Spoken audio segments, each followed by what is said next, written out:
বৃষ্টিমুখর সন্ধ্যায় যদি এক কাপ চা আর একটু সিঙাড়া হয় কেমন হয় বলো তো? তাই আজ শেয়ার করব মিনি সিঙাড়ার রেসিপি। কিছুই না, ময়দাতে লবণ, চিনি, তেল আর ঘি দিয়ে ভালো করে ময়াম দিয়ে ময়দাটাকে মেখে নিতে হবে। মেখে কিছুক্ষণ রেখে দেব।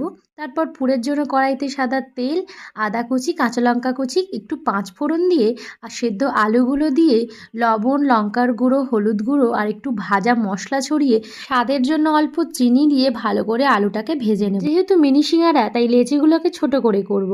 তারপর লেচিগুলোকে ভালো করে বেলে নিয়ে একটা ছুরির সাহায্যে দুটো পাটকে আলাদা করে সিঙ্গারার আকারে গড়ে নিয়ে পুরগুলোকে হাতের সাহায্যে ভরে দিতে হবে। একটু জল নিয়ে ধারগুলোতে লাগিয়ে সিঙ্গারার আকারে সুন্দর করে গড়ে নিলেই ব্যাস। সাদা তেল গরম করে একের পর এক ছেড়ে দিয়ে লো টু মিডিয়াম ফ্লেমে এদিক ওদিক উল্টে ফ্রাই করে নিলেই রেডি আজকের রেসিপি গরম গরম মুচমুচে মিনি সিঙ্গারা। সাথে এক কাপ চা হলে কিন্তু সন্ধ্যাটা জমে ওঠে।